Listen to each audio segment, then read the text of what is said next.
With the Eagles sitting at 8-1, coming off their bye week and extending into this upcoming Monday, Tuesday for me, Chiefs game, their status has been questioned around the league. Are they elite? We'll get to that as well as Jalen Hurts and a little bit more. What's up, it's your boy Centron coming back at you with another analysis video, and I kid you not, that's my real name. What they're saying? The Eagles are elite, but not perfect. But what team is? I just made a video yesterday talking about a myriad of teams around the league, and nobody's playing perfect, but good just might be this year's great. All right, the Eagles are strong, but the secondary might be their Achilles heel. We'll see. We'll look at it. We know it's a problem, but let's address some other things first. Yeah, we might have to adjust our predictions. Teams keep moving the goalposts. Our stretch was supposed to start with the Dolphins. Now it's supposed to start with the Cowboys, and now it's supposed to start with the Chiefs. Like, why do you guys keep moving the goalposts on us? Then with the Chiefs, they're not looking like they were last year. Just maybe one excuse after a freaking another. Tired of hearing it. Honestly, we'll stick to the original plan. The Dolphins were supposed to be a more competitive game than it was for us. We ended up winning handily by a 2-touchdown margin. And we'll see what the Chiefs have to bring. But they're not looking like the Chiefs of last year. Neither are we, but we still have the best record in the NFL while learning on the job. People so easily forget, like, we're elite because we have elite O-line, elite D-line, able to get pressure. The players that we brought in this offseason, as well as over the course of 5 or so years, have allowed us to stay where we're at. Being able to retain talent, we let GJ go in lieu of signing back Darius Slay and Bradbury. Bradbury is looking like the more shaky one, but we'll see if he can round into form and just give us average play down the stretch. But about coming from an all-pro season last year, we expect to have some down play, but not to this extent. But we put a premium on the O-line and D-line, so that's where our money is made in being able to stabilize this team and build from the inside out. And we're good with contracts. We don't have anybody outstanding really that is really holding us hostage. I think we're at 18% on the O-line and 15 or so percent on the D-line, so we have good investments. Cornerback loan is costing us like 20-something% overall for like 12 guys or something like that. I mean, we're just very good and elite at managing talent, coaching talent. The way we've been able to develop players and coach them up, and they're obviously highly motivated. Guys who want to come here. This is a haven for players in free agency and guys, they're liable to be traded. They are really willing and able to come here to Philadelphia. So it's a place that it's highly sought after, and it's hard to find in the NFL. The anti-Bill Belichick zone. But another thing is that this year we've had to replace coaching talent, not just at the offensive coordinator and defensive coordinator spots, but also linebackers coach left to Arizona with Gannon. We had to replace our DB's coach, who thought he might have been taking over the D coordinator spot, but we decided to go another direction, as well as our quarterback coach, who graduated to be an offensive coordinator, so bringing another guy talking to Jalen in his ear. So a marker of a good team is being able to survive these things, and not just survive, being able to thrive despite the circumstances, which is incredible. All that we've lost, players, coaches, injuries, and then being able to sustain this play. It's been a mass unit at times on defense, and the number of combinations of defensive backs we've had used in 9 games is incredible. And not to only have one loss coming out of that stretch, amazing. Nothing short of amazing. So, we have A.J. Brown, who's an automatic, Devonta Smith, one of the better number 2s. We call him 1B and 1A and 1B, but, he's a number 2, but he's one of the better guys in the league to have. Plenty of teams will kill for that combination. Jalen Hurts, the guy just wins. 25-2 in his last 27 starts. I think that's including the playoffs. Who wouldn't want to have a guy like that at the helm and playing through an injury, but not letting his play slip at all? Challenging guys because he knows he's gonna, put himself up there to the standard and play like that. I mean, it's crazy. We definitely have, I would say, the most talented and deepest roster in the league, top down and bottom. We're not just star-studded like the 49ers or the 40 Winers or the Cowgirls. We have a lot of advantages, personnel and scheme. I would say scheme more so on the offense, and personnel on defense as well. But we have that pass rush that can close out games. Like the example of the Dallas Cowboys game, where we were able to get 3 sacks on that last drive, where we had 2 sparsed out throughout the first 3 quarters, 4.5 really, which is just crazy, man. The level, the sense of urgency that we play with, and guys know how to turn it on in those moments. You can't pay for that.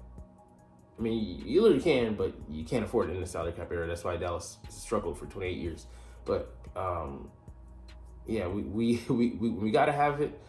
The goal line, short yardage situations, you go with the tush push, which makes it 4th and 8. I mean, 1st and 8 every freaking drive, pretty much, that we choose to go for. And yeah, if you're near the goal line, we know you know that you don't want to give us anything inside the 5, because yeah, it's pretty much gonna be an automatic. The only time we've been stopped is when we self-imploded. We stopped ourselves. So the makeup of this team is pretty damn good. You would think it's Rihanna's Fenty brand, $1 billion industry right here, baby. All right, and Jalen Hurts. He's behind. Yeah, I would say he's probably behind Patrick Mahomes in the MVP race. But yeah, his development. I mean, we know that it's pretty damn incredible, but just to the depth and the degree. This guy was a 52% passer his rookie year, and then he's elevated to 65% or above. Jim Plunkett took him 15 years. Eli Manning, 14 years. I didn't even know that. Steve Bartkowski, 10 years. Sam Bull, 9 years. Alex Smith, 8 years, for him to find some stability. Chalk that up to that. But, and develop coaches to develop him on that side of the ball, and especially there in San Francisco. When he got with Andy Reid, boys started hitting that stride. Cody Carlson, 5 years. But man, Hurts did it in his 3rd year. He'll do it again this year.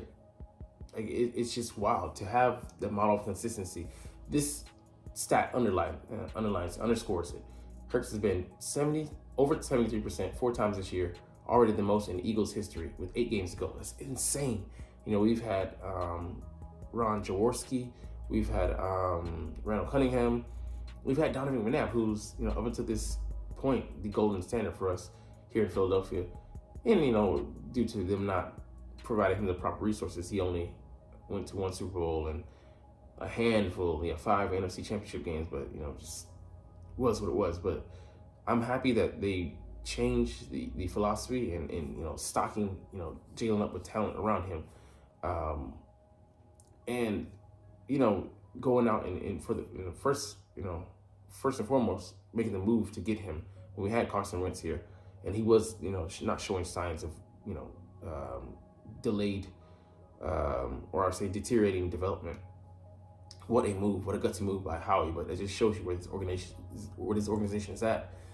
And I was talking with a fan in the comments today. He gives credits to the Philadelphia Eagles. He's a Cowboy fan, but he was like, man, you guys have the best roster. With what you have going, you should be able to make it back to the game and win it. And it'd be a shame if you don't. I was like, wow, kind of flabbergasted.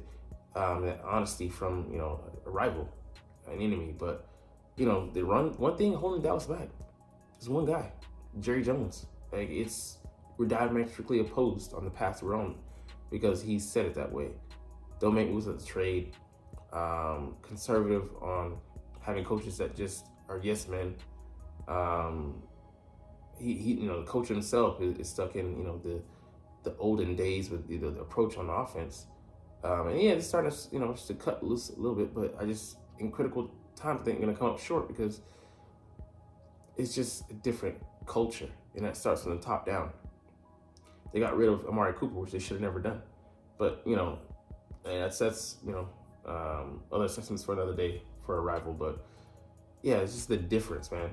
We got the secret sauce here, and obviously we're not sharing, but we patent that thing pretty damn good. All right, let's get to the last bit here. The Achilles heel, of course, is going to be the secondary. We're struggling. And even if it's our players slipping up, execution, Sean Desai, what can he do to bridge that gap? What can he do to simplify, but at the same time, add a little bit more to their plate each and every week? I think he was stubborn and not trying to lock down CeeDee Lamb, and we paid for it out there. 11 receptions for $190. That can't, that can't happen. Allowing one guy to hurt us. And yeah, the tight end went off for like 90 yards, Jake Ferguson. But, you got to make them look elsewhere. You got to make them change up their game plan. And, we'll get to that in a short, but yeah, keep it short. But it just, the scheme that we're playing with, finally we're going to have, I think, our 5 guys, no pizza, and Bradley Roby in the slot, Darius Slay and Bradbury on the outside, and Reed Blankenship and Kevin Byard at the safety positions. And I think those guys are going to play together with Sidney Brown and Eli Ricks and Josh Jobe and potentially Josiah Scott shifting in here and there. But that should be our starting quintet. And, hopefully those guys playing together, getting lion's share of the snaps will allow them to get that chemistry, play off each other, and learn how each other play so that they can have high level of communication out there. And, communicate to the front end and the back end covering for those guys and them doing the same. So I think we'll see better performances and we'll see what game plans are thrown together and how they choose to attack. Because like I said, ad nauseum in other videos, with those guys elevating their game, things like disguising, more high level priorities. Once you have the basics, got the fundamentals down, we'll be able to attack offenses truly and put them on their laurels, on their heels. So we'll see how that goes. But we're gonna end the video there today, man. Just hopeful, man. We're 8-1, and we still have a hell of a lot of room for improvement. So we will see how it goes. But anyways, you're not even watching though. But we're gonna out of here. But I love talking about the Eagles, Damar Hamlin, and I love making these videos. So, like I said, we're chunking deuces. But as always, it's fly, Eagles, fly, and let's motherfucking go. Like, comment, share, and subscribe if you Thanks for watching. Check me out at Centron Anime, Centron Life, or Centron Laughs, or other social media.